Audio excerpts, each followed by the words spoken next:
Bonjour à tous, aujourd'hui je vais vous présenter comment utiliser Minecraft Diamond sur Nexus. Alors d'abord, comme vous l'avez vu, on va aller dans Intégration de jeu et télécharger le serveur Diamond, puis on va aller dans les presets pour télécharger le preset Minecraft Diamond.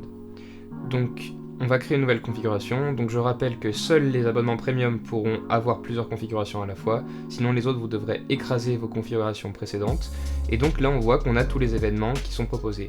Pour les non premium, vous n'aurez que 7 événements possibles. Voilà, une fois que c'est téléchargé, on va juste vérifier que le téléchargement s'est bien fait. Là on voit que tout est bon.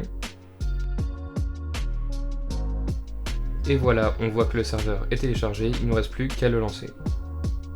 Une fois qu'il est lancé, on peut retourner sur Minecraft et ajouter le serveur à l'IP 127.0.0.1 comme ici, qui est en fait l'IP locale de votre ordinateur. Et voilà, c'est bon, vous êtes sur le jeu, donc vous pouvez jouer, il n'y a pas besoin de faire grand chose de plus. Et maintenant, on va aller dans les actions pour tester les actions pour voir si elles marchent bien. Donc là par exemple, on va mettre plus de diamants. Voilà, ça a été fait, on peut aussi essayer de mettre par exemple des TNT. Et en dernière action, on va pouvoir décider par exemple d'ajouter une win, ou 5 là dans ce cas-là.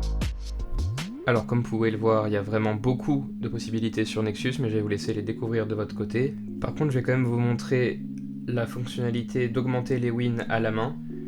Donc bien sûr, les wins sont automatiques sur le jeu, mais si vous voulez augmenter ou baisser les wins en fonction des cadeaux, vous allez dans l'action.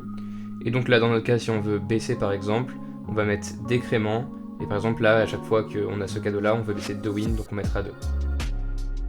Maintenant, pour voir à quoi ça va ressembler et pour l'implémenter sur notre live, on va dans Overlay et on va faire aperçu, donc pour voir à quoi ressemble le compteur de win. Donc ça, ce compteur de win, on peut le changer, on peut le modifier, on peut changer les couleurs par exemple.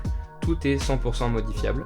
Et si vous voulez l'inclure dans TikTok Live Studio, il vous suffira juste de copier le lien et d'importer le lien dans TikTok Live Studio pour avoir votre overlay.